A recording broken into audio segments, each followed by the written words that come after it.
نفس ما قدمت لغد، ہر شخص دیکھے کل کے لیے میں نے کیا بھیجا ہے۔ کل، اس کو کل کیوں کہا، پرسوں کیوں نہیں کہا؟ کہ کل اس لیے اے انسان جتنا یقین تمہیں کہ کل آنے والا ہے ایسا یقین رکھو قیامت کا، ایسا یقین رکھو۔ دوسرا مطلب یہ ہے کہ آج اور کل کے درمیان میں اور ایک دن نہیں ہے، آج اور پرسوں کے درمیان میں ایک ہے نا، لیکن کل کے درمیان میں کچھ نہیں۔ اے انسان اس دنیا اور آخرت کے درمیان میں اور کوئی چیز نہیں ہے، برزخ ہے، یعنی ابھی برزخ میں جانا ہے، اس کے درمیان میں کوئی موقع اب نہیں ہے، نزدیک ہے کیا؟ تیسرا مطلب یہ ہے کہ جتنے سال تم دنیا میں رہو، چاہے 70 سال رہو یا 80 سال رہو یا 90 سال رہو۔ کل میں نے جنازہ پڑھ لیا ایک شخص کا، تقریباً 100 سال اس کی عمر تھی، کتنی؟ پھر بھی جانا پڑا، پھر بھی ظاہر سی بات جانا ہی تو ہے نا۔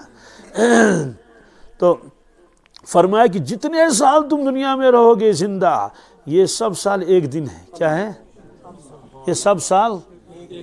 100 سال، سینکڑوں سال، جتنے سال ایک دن۔ کیوں؟ یہ حدیث میں ہے الدنیا یومن، کیا؟ ولنا فیہ صوم، یہ ارشاد فرمایا رسول اللہ صلی اللہ علیہ وسلم، دنیا کی ساری زندگی ایک دن ہے۔ کتنے؟ یہ مرنے کے بعد پتہ چل جائے گا کہ ایک دن سے زیادہ محسوس نہیں ہوگا۔ مجھے بتائیے جس شخص کو 1000 برس ہو گئے قبر میں، کتنے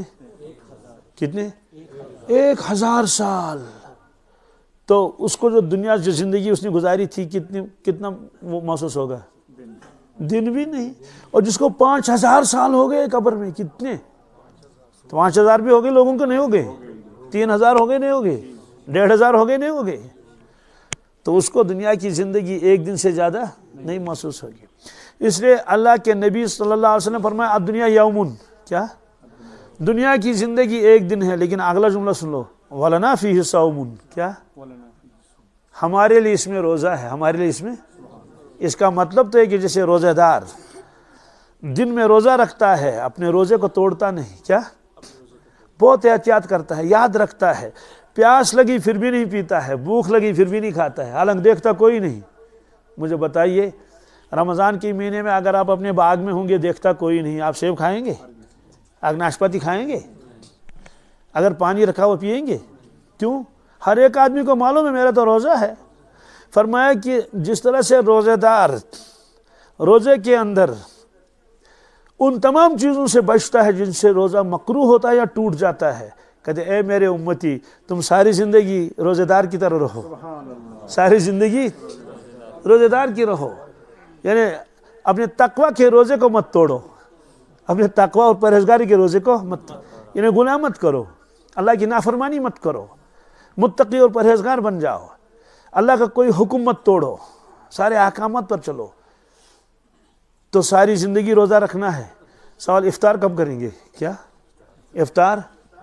دنیا میں بھی آدمی روزہ رکھتا ہے، رمضان میں دیکھتا ہے جب سورج ڈوب گیا چل افطار کر لے،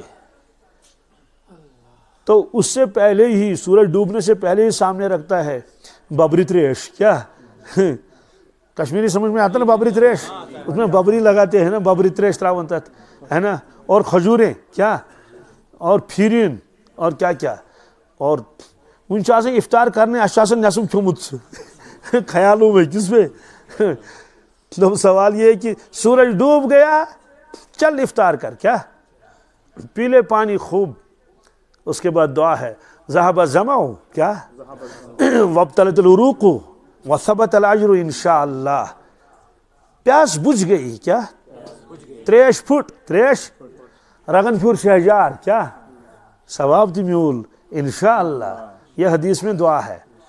اب سوال یہ ہے کہ جس نے ساری زندگی تقوی کا روزہ رکھا، کس کا؟ آنکھوں کو بچایا گناہوں سے، زبان کو بچایا گناہوں سے، کانوں کو بچایا کس سے؟ گناہوں سے، ہیں پیٹ کو بچایا حرام سے، اپنے آپ کو دل و دماغ کو بچایا گناہوں سے، نہ غیبت کی، نہ حسد، نہ غرور، نہ دکھاوا، نہ ریاکاری، کچھ بھی نہیں۔ سوال یہ افطار کب کرے گا؟ کیا اس کو بھی تو افطار کرنا ہے نا، وہ بھی تو روزہ رکھ رہا ہے نا، وہ افطار کرے گا جب اس کی زندگی کا سورج ڈوب جائے گا، ہاں جب اس کی زندگی کا سورج بھی تو ڈوبتا ہے نا، کاشر ونان ہے مالس کر خدمت یا چھ بالس پہ آفتاب مالس کر خدمت یہ بالس پہ باپ کی خدمت کر. یہ تو گویا کہ اب ڈوبنے والا سورج ہے, ڈوبنے والا. سوال یہ ہے کہ دنیا میں تو ہم نے افطاری کی تھی, پانی پیا تھا, زمزم پیا تھا, کھجوریں کھائی تھی, پھرینی کھائی تھی. تو یہ جو مرنے والا جو مر جائے گا نا متقی اور پرہیزگار, اس نے زندگی بھر تقوی کا روزہ رکھا تھا, یہ افطاری کس سے کرے گا؟ کیا افطاری کرنی ہے نا دیدار خداوندی سے. کس سے؟ جی اس کو دیدار ہوگا, اس کو اللہ کا دیدار ہوگا اس وقت. اسی لیے حدیث میں فرمایا گیا للصائم فرحتان, للصائم روزے دار کے لیے دو خوشیاں ہیں, فرحتان, فرحتن عند الافطار و فرحتن عند الموت. تو فرحت دوسری فرحت ہوگی جب وہ مرے گا. کیا؟ اور فرمایا کہ الموت جسر یوصل الحبیب الی الحبیب, موت تو پل ہے, موت تو یہ حبیب کو حبیب کے پاس پہنچاتا ہے, محبوب کو محبوب کے پاس پہنچاتا ہے, اور کوئی راستہ نہیں, اور کوئی راستہ نہیں ہے. تو سب سے بڑی نعمت ہوگی یہی دیدار خداوندی.